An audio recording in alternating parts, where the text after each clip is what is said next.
Let's March by Kailash Satyarthi.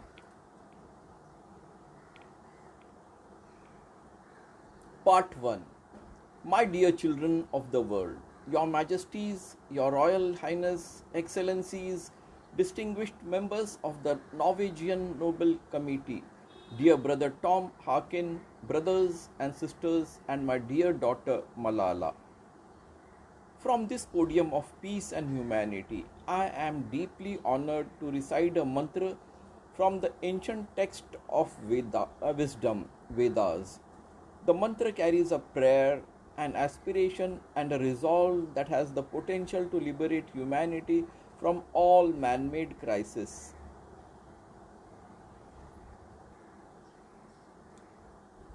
Now, Kailash Satyarthi, he is addressing the Royal Highness, Excellencies, all distinguished members of the Norwegian Nobel Committee, and the other people there.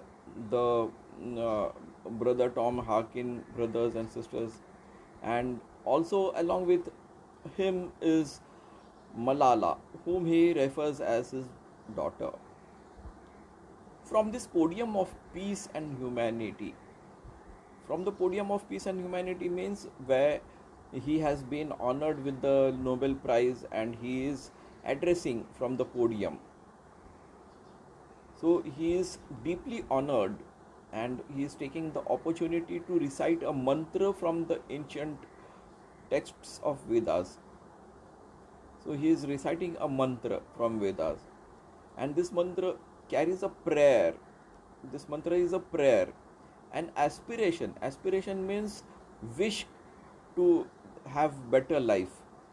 And a resolve. Resolve means determination, that has the potential, that has the capacity, that has the power to liberate humanity, to make free humanities from all man-made crises.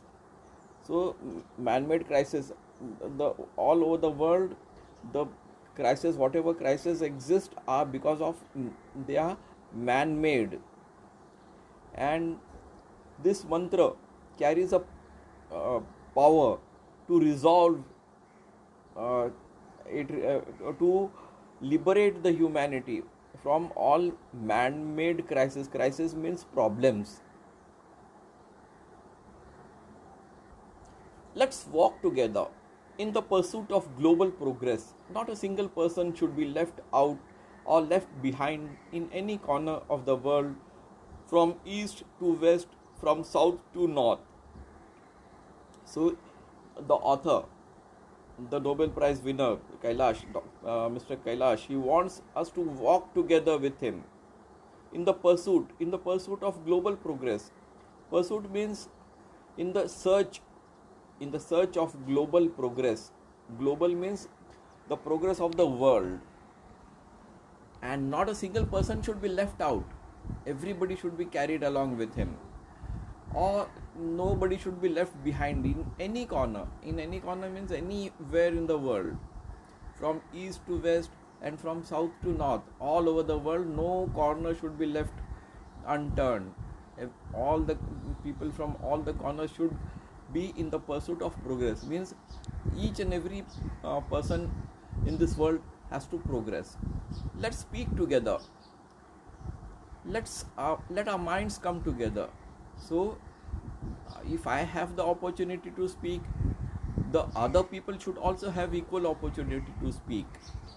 Let our minds come together. So you share your thoughts with the others, learning from the experiences of our ancestors. So history is there for us to learn from the experiences of our ancestors.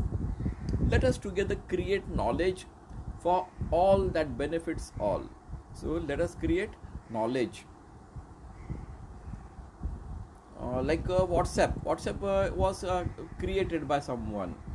So it was the platform to spread knowledge. And you see, people are spreading knowledge with the help of the WhatsApp. I bow to my late parents. I bow मैं झुकता हूँ. I bow to my late parents means those who have been um, those who have died, and to my motherland India, and to the mother earth. So he is regarding motherland India, and he has regards for the whole of the earth also, whom he is referring as mother earth.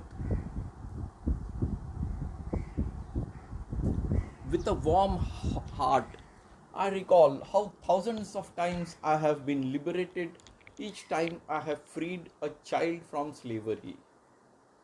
Now he can recall, means he has the memory, he remembers that he has liberated himself thousand times. Why he is calling as he himself is being liberated? Because each time when he liberates a child from slavery, there are many children who are employed as slaves.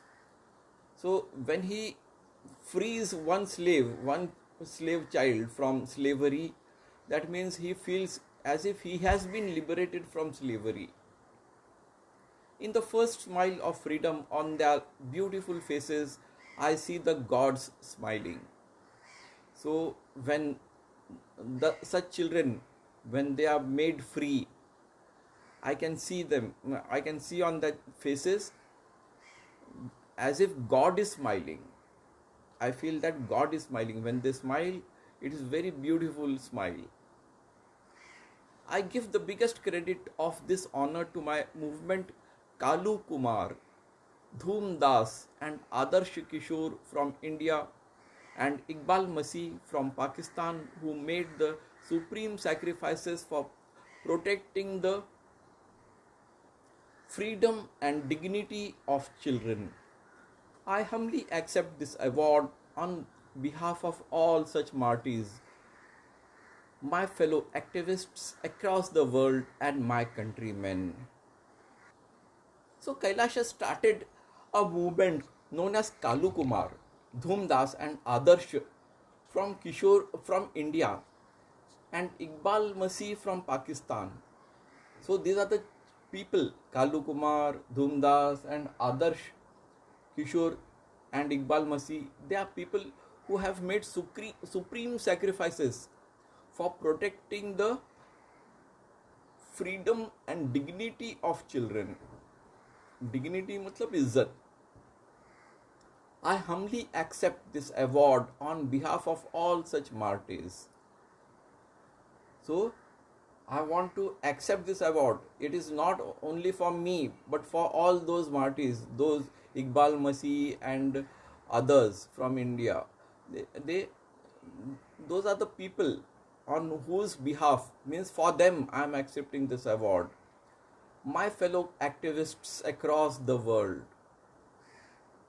Fellow activists means those who are involved in such activity like Kailash's activity of freeing the children slaves across the world. And also he is thanking his other countrymen.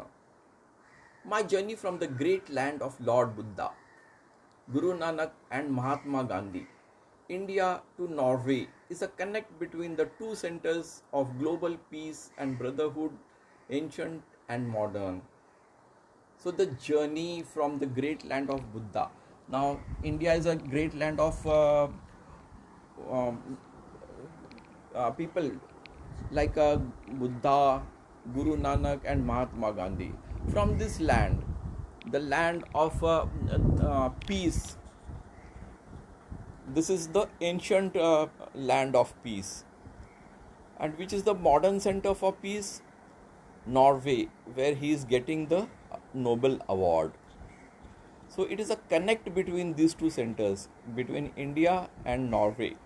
It is a connect of two peace centers. One is ancient, India is ancient peace center, and Norway is the modern peace center. Friends, the Nobel Committee generously invited me to present a lecture. So he has been invited by the Nobel Committee to present a lecture. So respected respectfully, I am unable to do that. So he is respecting the Nobel Committee, but he is feeling that he will be unable to give a lecture because I am representing here the sound of silence. Now, uh, the Nobel Prize winner Satyarthi, he is representing the sound of silence. The sound of silence means many people, they don't raise their voice, they are silent, they are silent sufferers. So he is representing such people. The cry of innocence. So those are all innocent people who are undergoing such torments at the hands of the cruel people. And the face of invisibility. Those people are invisible because their plight, their condition, it doesn't come in front of the society. They are silent sufferers. I represent millions of those children who are left behind, and that's why I have kept an empty chair here as a reminder. So, Mr. Kailash is representing millions of children, the poor children who are left behind, and in their memory and for in respect of them, he has kept an empty chair near the podium where he is giving this lecture. So that chair reminds him that the people, the children are left behind. The poor children who are sufferers, they are left behind. I have come here only to share the voices and dreams of our children because they are our children. Gesture to everyone in the audience. So he is referring to the children in the audience. He is gesturing towards them. I have looked into their frightened and exhausted eyes. I have held their injured bodies and felt their broken spirits. So he had an experience of looking into the eyes of those children who are frightened, who are exhausted, and who have been injured while working in harsh conditions, and felt their broken spirits. And they are having broken spirits, they are not having hopes, good hopes. So because they are having broken spirits. 20 years ago, in the foothills of the Himalayas, I met a small, skinny child laborer. So it was 20 years ago when he had met a small child. He was skinny. Skinny means he was thin, slim, not properly fed. He asked me, "Is the world so poor that it cannot give me a toy and a book instead of forcing me to take a gun or a tool?" So this child, he had a different problem. The child, he was forced to take a gun, means he was forced to go for a war, or take a tool. Tool means to work somewhere. So he is asking, Mr. Kailash, is the world so poor? Doesn't the world have enough money to give me a toy or a book? So you are giving me a gun or a tool to work, but can you not give me a toy or a book? A toy will be for playing and a book will be for getting educated. So he is asking, why can't you give me a toy or a book instead of forcing me to work? Now, next, I met with a Sudanese child soldier. So, Sudan country, a national of Sudan is known as a Sudanese. So, I met with a Sudanese child soldier. He was kidnapped by an extremist militia. As his first training lesson, he was forced to kill his friends and family. He asked me, what is my fault? So this Sudanese child was kidnapped, and his first lesson was to kill his own friends. So he gave the militia gave him a gun and asked to shoot his friends and some members of his family. So he is asking, what is my fault? So he wants to know what is his fault that he was forced to kill those people. Friends, all the great religions teach us to care for our children. All the great religions teach us to care for our children. Jesus said, "Let the children come to me. Do not hinder them, for the kingdom of God belongs to them." So Jesus had said, ask the people to allow the children to come to him. Do not hinder means do not stop them. Why? Because the kingdom of God belongs to them. God's kingdom belongs to the children. The Holy Quran says, "Kill not your children because of poverty." In the Holy Quran, the ayat refers as, you should not kill your children. If you are poor, if you are unable to feed your children, do not kill them, because God is there to provide them with food. Friends, there is no greater violence than to deny the dreams of our children. Therefore, I refuse to accept that all the temples and mosques and churches and prayer houses have no place for the dreams of our children. So, if you do not allow the dreams of the children, if you deny the dreams of the children are having beautiful dreams about life.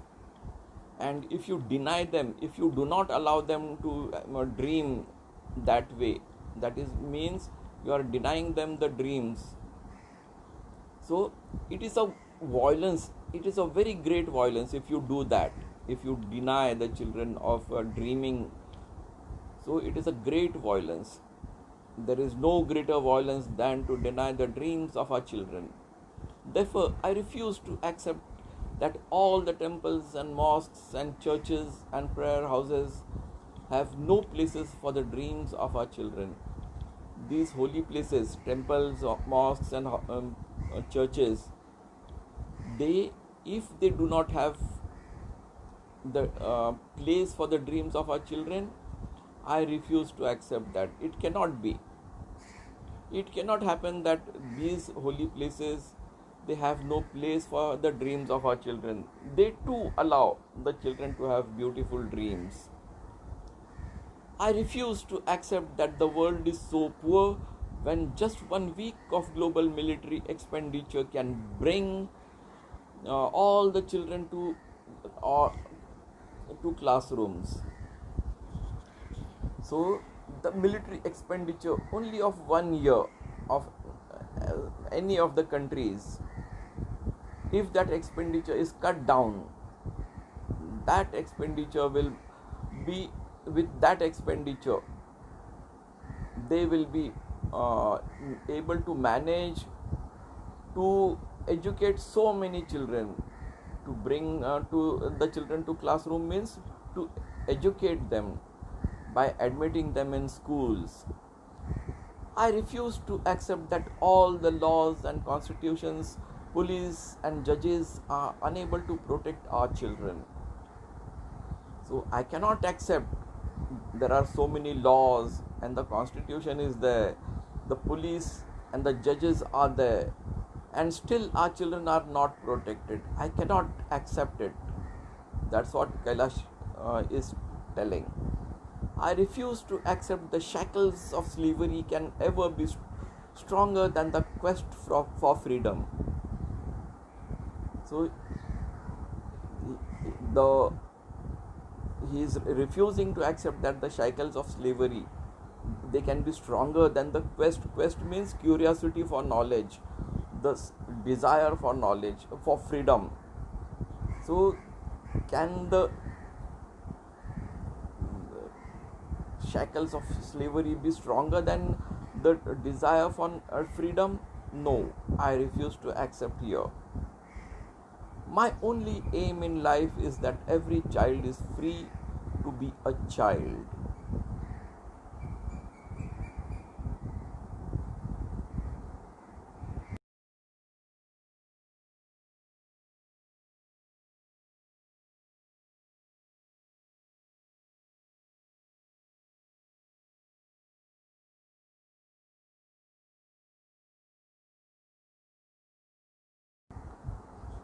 My only aim in life is that every child is free to be a child. So, every child should be free to grow and develop, free to eat, sleep, and see daylight, free to laugh and cry, free to play and learn, free to go to school, and above all, free to dream. I have the privilege of working with many courageous people who have the same aim. We have never given up against any threat or attack, and we never will.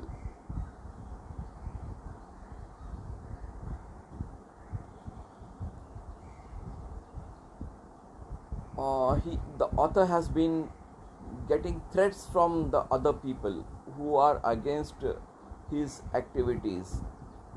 So he has never given up against any threat. He has not stopped freeing the children from slavery, and he shall never ever stop, or not even his friends will stop doing the noble task of liberating the uh, people, children under slavery. We have made progress in the last couple of decades. A decade is a period of 10 years. So in the last couple of decades means in the last 2 decades, Mr. Kailash has made a lot of progress. We have reduced the number of out of school children by half. So he has been able to reduce this figure. Many children have now started going to school because of his efforts. We have reduced the number of child laborers by a third. So if uh, the number of child laborers was 30, now it has become 10. For example, it may be 30,000, it may be 30 lakhs. So if it is 30 lakhs, then that number of child laborers, it has reduced to 10 lakhs. So it is a good progress. We have reduced child mortality and malnutrition. Child mortality means child death. So they have reduced the number of children dying from uh, poor nutrition. Malnutrition is poor nutrition. And we have prevented millions of child deaths. So by providing them with food, they have prevented them millions of people. 1 million is 10 lakhs. So millions of such child deaths they have been able to prevent. But let's make no mistake, great challenges still remain. Friends, the biggest challenge or biggest crisis knocking on the doors of humankind is fear and intolerance. So, the greatest enemy of humanity is fear. Somebody has a fear of the other people, and so he tries to dominate or to do injustice to the other people just out of fear. And intolerance, one person is unable to tolerate the other person. Like suppose some person is rich and the other person is poor, and all of a sudden suppose the poor person starts getting educated and gets a very good job, and he buys a car. So this rich person would not like that poor person to have a car. His progress he will not tolerate. We have utterly failed our children in imparting an education. Utterly means completely. We have completely failed in providing our children with education. What kind of education? An education that gives the meaning and objective of life. So what kind of education is to be provided? It should give meaning and objective of life. An education that gives a sense of global citizenship among the youth. So an education which recognizes the global citizenship means all the people are equal, whether it is American or German or Nepali or Chinese or Indians, all are global citizens, all are equal. I am afraid that the day is not very far away when the cumulative result of this failure will culminate in an unprecedented violence, and that will be suicidal for humankind. Now the author is afraid that it is a day is not far away when cumulative result of this failure. Cumulative means one failure after another. It goes on adding. It becomes cumulative. So, and this cumulative failure may culminate means end in an unprecedented violence.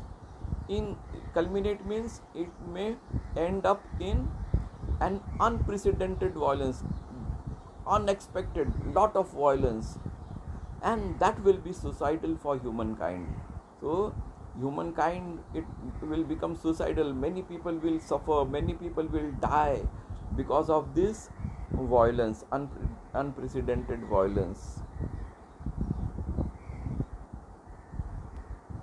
Rights, security, hope can only be restored through education. So all these things, whether it is rights, human rights, or security of a person, or hope to have a better life, it can be restored through education. So if you are educated, you may have a chance to enjoy all these facilities. Young people like Malala, I have started calling her my daughter Malala. Not just Malala. So my daughter Malala and other daughters, including Kainat, in fact 2 Kainats and Shazia, and the daughters from Africa and from all over the world. They are rising up and choosing peace over violence, tolerance over extremism, and courage over fear. So they are choosing. If they have to choose between peace and violence, they will choose peace. If they want to choose between tolerance and over extremism is intolerance, so they will choose tolerance. And courage over fear, they will choose courage and they will not choose fear.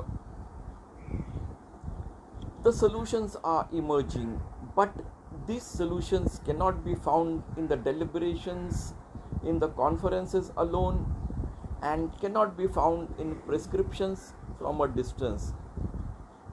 So these solutions are coming. Emerging means they have started appearing, but they cannot be found in deliberations, in conferences, like somebody deliberating duties to the others in the conference alone. It cannot happen like that, and it cannot be found in prescriptions from a distance.